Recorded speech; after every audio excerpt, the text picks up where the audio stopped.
This is Dev Branch, episode number 10, Headless Decoupling of WooCommerce with Gatsby. Brought to you by ServerPress, Maker's Desktop Server. They make local WordPress development easy. Check them out over at serverpress.com. I'm Jason Tucker. I'm an IT director. You can find me at Jason Tucker on Twitter. I'm Steve Zangen. I'm the founder of Zeek Interactive, and I run the OC WordPress meetup. I'm Say Reed. I make WordPress, teach WordPress, eat WordPress, sleep WordPress, drink WordPress, on all the things. Leave us a review. Go over to Apple Podcasts and go and subscribe to us on Apple Podcasts. We'd really appreciate it. And leave us a review there.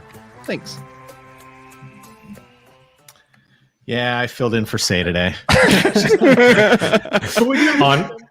on all the things, right? On all the things. So we had to swap out 2 people for Jacob. That's pretty impressive, Jacob. Good job, bro. That's a decent trade. I think that's a good trade. I don't know about that. But what did the Clippers get? That's what I want to know. According to this morning, possibly Blake Griffin. So we'll see. Anyway, don't get me started.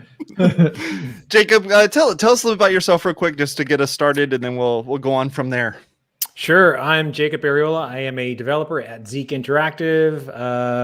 A lot of cool things. I focus mostly on the UI side. JavaScript is my jam.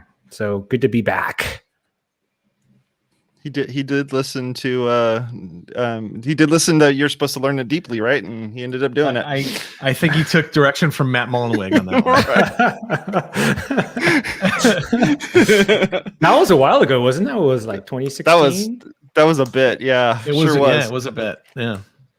Yeah, for sure. So I thought I'd throw in the word decoupling, which was Matt's word for headless WordPress. I thought I would just add that in there as a bit of a dig, but also, I'm curious about this stuff. I'm curious about, we're spending all this time and energy building all these block editors and all this stuff, and now you guys want to headless WordPress the whole thing. So good for you. Let's talk about that buzzword for a minute, decoupling, because I think it has become a buzzword for all the things, right? We've heard that WordPress is a decoupled system since WordPress, right? But that's not really true, right? And so decoupling in classic WordPress terms means you've got sort of this CMS and this front end, and the front end can be made to be anything. You can custom build the front end, but it's not truly decoupled because the front end still relies on the back end for database calls, right? And so it's still one big system, right? Yeah. In a truly decoupled world, which is what we're playing in now, right? WordPress is one piece of the system and it's handling the CMS, but the front end is completely separate. It is truly decoupled in a Jamstack type of environment, which is what we're talking about. I think too, there's still elements of a typical WordPress WooCommerce site that has some decoupled things to it. For instance, maybe your email delivery, you have a different SMTP service, right? Maybe SendGrid is sending out your transactional emails, right? Or maybe you're running search not on your normal WordPress search, you're using Elasticsearch and stuff like that. So you're seeing, a lot of these kind of services get carved off into, as Steve likes to say, SaaS products, right? Their SaaS. And so I kind of teed it up like that on purpose because, if you're building headless WordPress, right, you can truly decouple, right? So if your WordPress is say a cat blog, right, and you move that over to Gatsby, then there really is no need. You're not calling WordPress anymore, right? But what we're talking about today, what we built was a headless WooCommerce platform. We recently launched it for our client, the Rudis. Actually, it's not just Rudis, Rudis.com. And so drop right? Just like Facebook. We did build a Gatsby front end for WooCommerce, right? But we can't truly decouple because there are still parts of the system that have to call back to WooCommerce for things like checkout and calls to the cart. And so that's what we're going to talk about today, is some of those challenges that were involved in what you can decouple or make into Gatsby and what still has to stay, dynamic. Yeah, totally. Because Gatsby, most people, when they hear about it, they think static site generation, bunch of HTML files, very typical corporate marketing sites, right? A home, about us, contact us, stuff like that.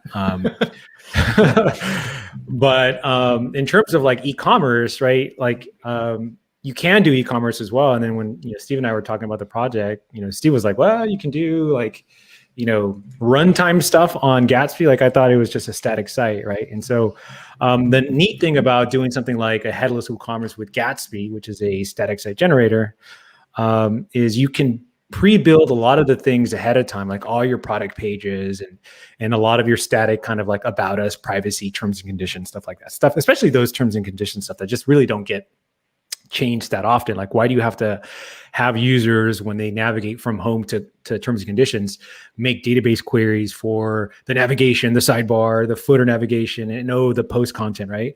Like that should just be already in a CDN, pre-built, good to go, right? But anyway, so like on product pages, right? Even on product pages, most of the stuff on a single product page, like doesn't really change that often, right? You like images, short description, tabs, price, maybe, right? Depending on, your actual store. So we can build all that ahead of time at build time and have it as a, pre-built HTML file. But then we can kind of sprinkle in a lot of runtime components alongside with it, like inventory check, right? Go ahead, Steve. No, go ahead. I'll let you finish. Then I was going to talk about what a product page means. Sure, yeah. So like, when you choose, finally, if you have a variable product, if you choose your proper attributes, right, you've got to go. Now you have a variation ID. Now you got to go to WordPress and say, hey, is this variation ID, black, red shirt in stock? And there's where you make a runtime request. And then WordPress WooCommerce will say yes or no, right? It is in stock. And then on the UI, you can render, in stock. So yeah, so let's just clarify that. So if you're working in WooCommerce, there are several different types of products that you can configure in WooCommerce, right? And so at its basic level, what's included in WooCommerce, if you don't have any add-ons, is simple products and variable products, right? A simple product is one SKU, one thing. There's no variation to it, right? A variable product is something that has attributes and variations, like a t-shirt, for instance, right? An attribute of a t-shirt would be the size. An attribute is a color, right? And then the variations of the size are small, medium, large, extra large, or whatever you have. And then the variations of the color are whatever colors the t-shirt comes in, right? And so all those things create a variable product. And when you have just let's set aside Gatsby for a second, but when you have a variable product inside of WooCommerce, it is constantly checking back to the database using Ajax when you go in and choose those pull down menus for your different attributes. So when you choose a color, it goes, checks to see if it's in stock, and then displays whether you can place an order or not. It's all driving that add to cart button. Actually, I think if as I was, part of us doing this project, I learned a ton about WooCommerce and like just the API, because I had to like open up the hood and really, understand what was happening to be able to recreate all that UI functionality on the Gatsby side of things, right? But I think all those variation checks are kind of like, I think WooCommerce just dumps all that data in the DOM so that it's happening kind of without making Ajax calls. But I could be wrong. I don't know.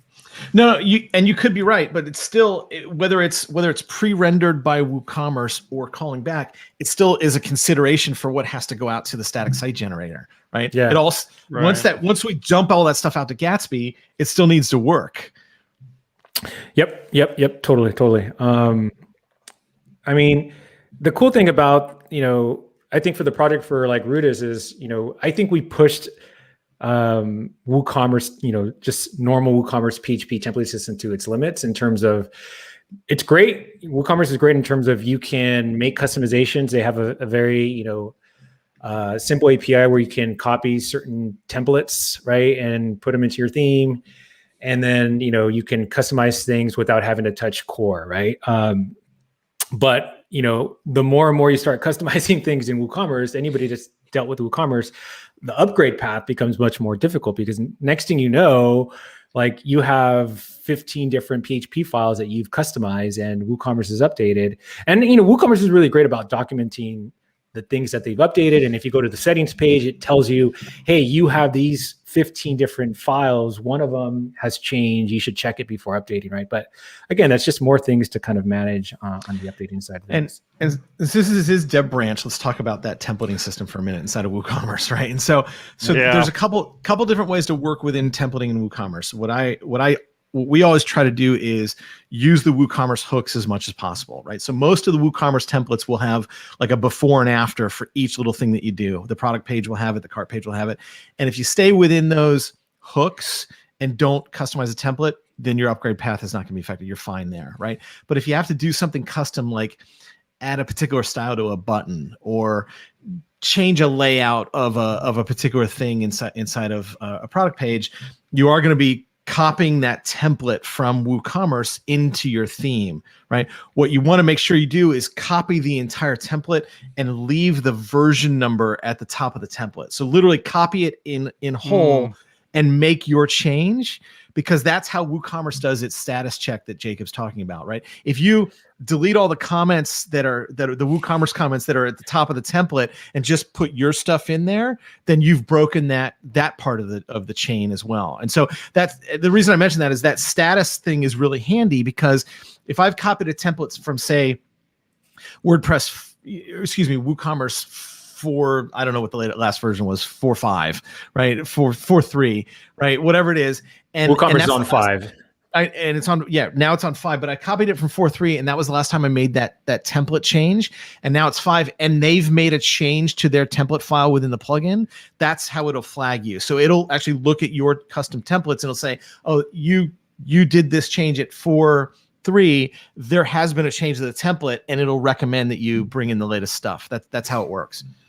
Which means you need to keep up with those as each version goes along. You want to make sure that everything's kind of staying up to snuff, right? Maybe, right? It's not necessarily it's not necessarily saying that anything's going to break. It's just saying that something has changed since you iterated, since you made a version of this template. Because essentially what you're doing is you're forking it at that point. So once you've made that fork, right, they're just flagging you to say something has changed. It may not break anything, right, but something changed.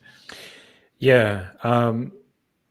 Let's go back to Gatsby really quickly. Yeah. I wanted to definitely talk about like the add to cart functionality, because that's really different, and it's a very interesting engineering problem.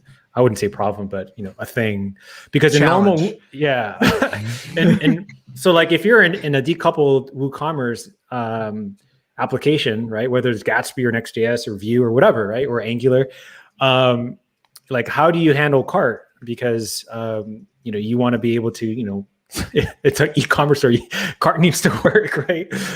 So in normal WooCommerce land, right, if you're a developer, like a lot of that stuff's built for you. You never have to worry about building cart. The only thing you're doing is changing UI stuff, right?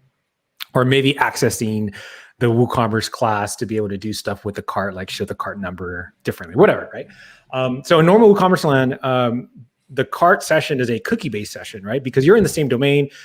If you go to t-shirt, you add t-shirt to your cart, WooCommerce will then just create a new WooCommerce session, return back like I think set cookie header. And then so the next time you add a subsequent one, right, now you've got two things, right?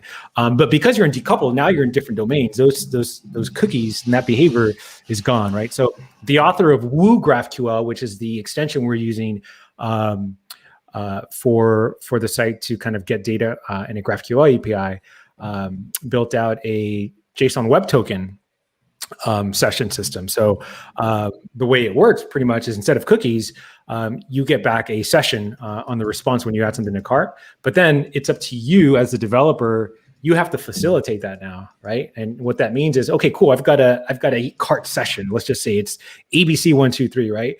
I've got to do something with it so that when I send a new a subsequent addition or modification, it knows, oh yeah, this is Steve123. Now he's got two t-shirts, right?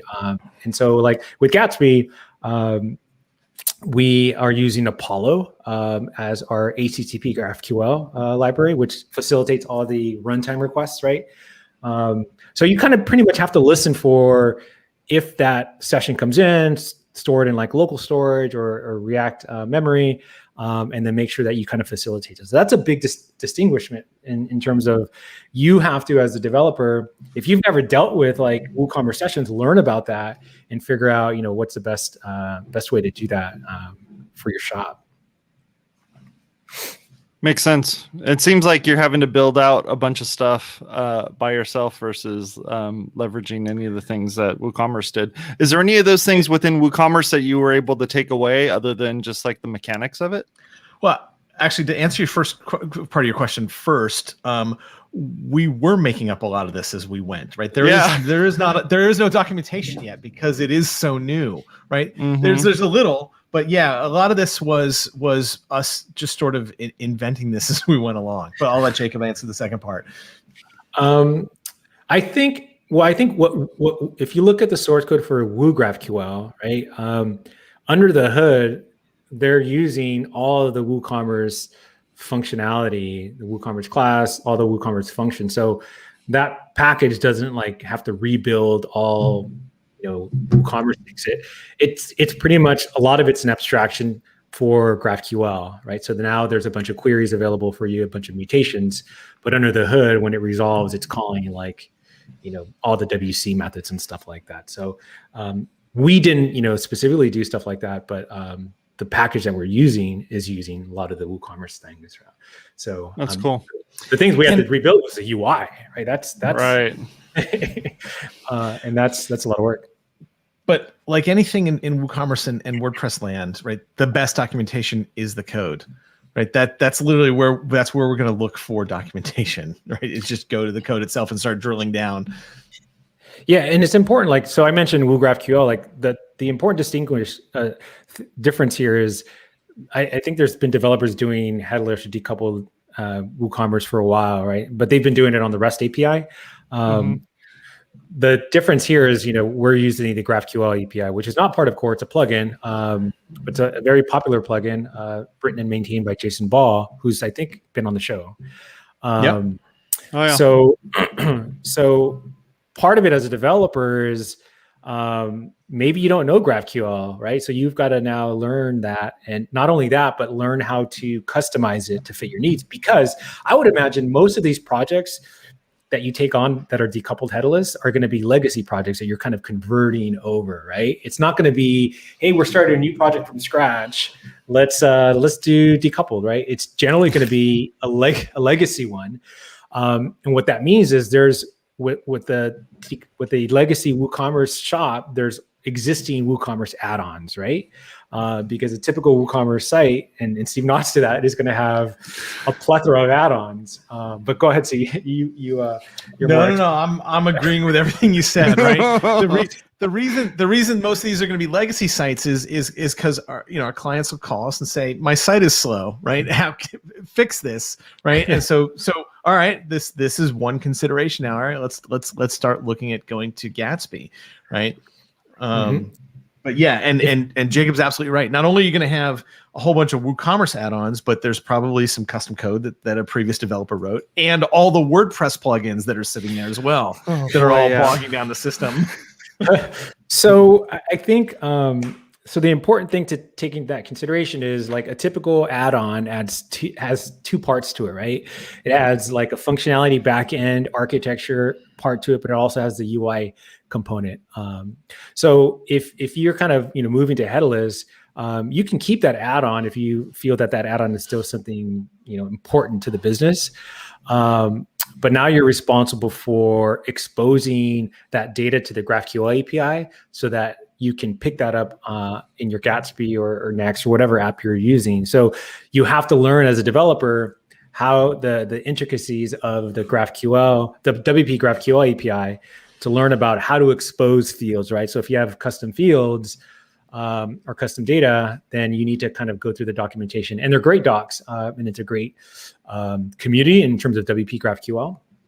But that's something that you have to learn as well. For instance, like waitlist add-on is really popular WooCommerce add-on, right? And from my understanding, that does, like, if something's out of stock, right, you give your users the ability to kind of sign up and say, hey, notify me when it's back in stock, right?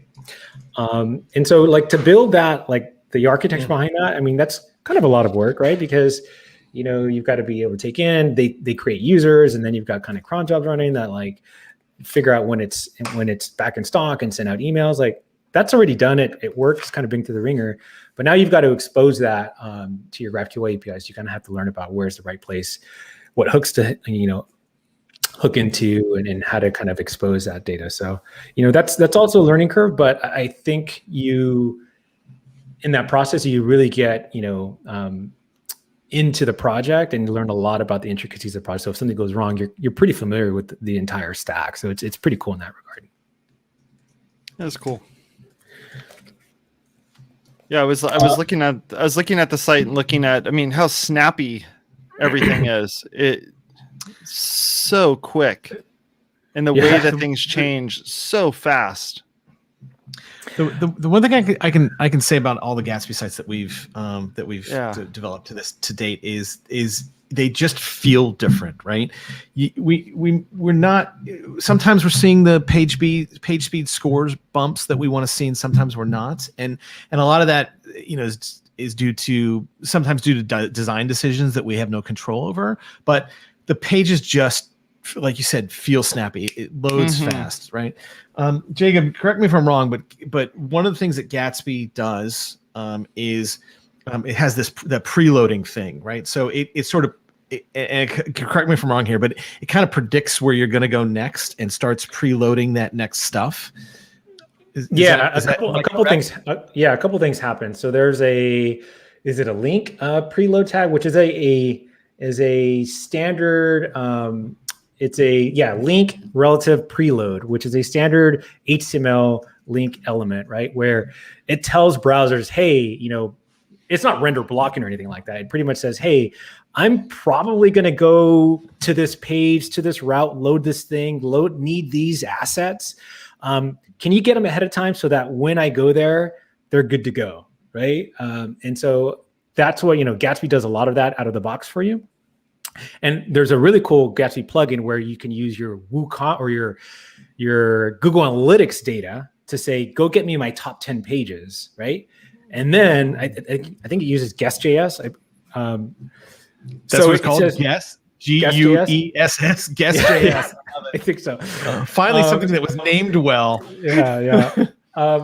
It's so predictorator, it intelligently says, all right, well, these are your top 10 pages. Let me go prefetch these ahead of time when someone lands on a given page. So that's awesome.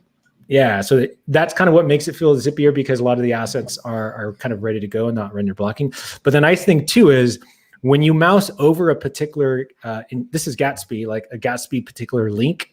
If you look at the network tab in Gatsby, it does a fetch as you mouse over any of the links, right? So it's already preloading before you actually click, and it's making AJAX calls to this, not to WordPress, but to the actual application itself, to start preloading even more things, right? So that's part of what is making it zippier. Plus, also, once you land on a given HTML file, it turns into a React application. So you're kind of not having to, when you go from page to page, you're not having to do a typical server monolithic, let me go to About Us. Oh, it's got to go out to the server. We do a full page refresh. Let me download CSS again. Let me download fonts, JavaScript, all the things, right? Yes, there's caching, all that stuff that kind of mitigates that. But in React, it's not doing that. The JavaScript is actually handling the routing for you, right? And so that's part of what makes it feel faster.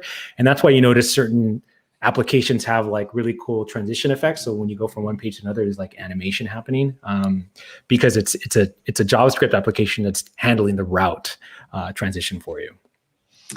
That's cool. And the other thing I want to give a kind of a shout out here, and this is loosely related, but we switched over to a CSS framework called Tailwind a couple years back, and we really haven't looked back, because Tailwind, from out of all the frameworks that we've worked in the past, Tailwind is the slimmest, right? And so the way that you build in Tailwind makes for a lot less bulky or HTML pages, but it's also got CSS purging built into it. So when we go compile the site, it actually goes through and figures out only the CSS that's necessary to render the entire site and creates a very small CSS file, right? So if you're using an off-the-shelf WordPress theme, right, it typically it'll throw all the CSS at all the pages. Anything that could be used, especially even this isn't true of all page builders, but some page builders do that. So any CSS that might be used anywhere in the site gets downloaded on every single page, right? Including admin, including all the dashboard stuff, like all that crap. Right, which could mean a couple $100K in CSS every time you're loading a page, right? And again, like Jacob said, it gets cached, but it's still gotta render all that stuff. So all that stuff becomes bad, right? And it has a negative impact on your page speed score, right? Tailwind, because of the way it works and because of the purging, right? Our CSS files are 20K for the entire site, 30K, right? I don't know the actual numbers, but those are the kind of sizes that we're seeing consistently when using the Tailwind framework. Yeah, I mean, it's a pretty hot drama topic in terms of like what CSS framework you should be using. But, Tailwind works for us. It works for our team. It gets the job done and allows us to be productive. Yeah, I'm going to take sides on this thing, dude. I don't care. I am pro Tailwind. I know we're running short on time, but checkout is something I wanted to chime in on it as well, right? Because checkout is another really important thing. And we had to make the decision on whether we wanted to build checkout ourselves on Gatsby or theoretically hand it off to WordPress. And we decided on handing it off to WordPress. So that means that when you're on the cart page and you click on proceed to checkout, it actually gets routed over to the WordPress domain, the WordPress site. So then WordPress takes over. And we did that because checkout, there's a lot of things happening on a typical checkout page. It's a very critical piece of the e-commerce kind of cycle, pipeline, whatever you want to call it, right? We had to support, they had 3 payment gateways like Amazon Pay, PayPal Standard, PayPal Pro, plus there's like all other, other add-ons that are hooking into the checkout page to do things like, subscribe here or subscribe to the newsletter and things like that. So there was a lot happening on a checkout. So we felt that, that's kind of been through the ringer. Like let WordPress still handle checkout. And I think Steve mentioned, like, even though it's going to take maybe a second longer to load or 2 seconds, whatever, we were okay with that. But the interesting part is we were able to, look at the WooCommerce hooks and figure out where we could kind of hook into the checkout flow to listen for that session that comes along so that it loads the right cart, right? Because the worst thing that could happen is you click on proceed to checkout, you go to the checkout page, and there's no cart. Like you're ready to make that purchase. That would be bad. So luckily WooCommerce, right, has a very extensive hook system. I guess that's the right way to say it, hook system. So we found the right action to be able to listen to on the global post or the global get array to say, hey, if the session is available in the query param, go find that session and then load it up on that given request, right?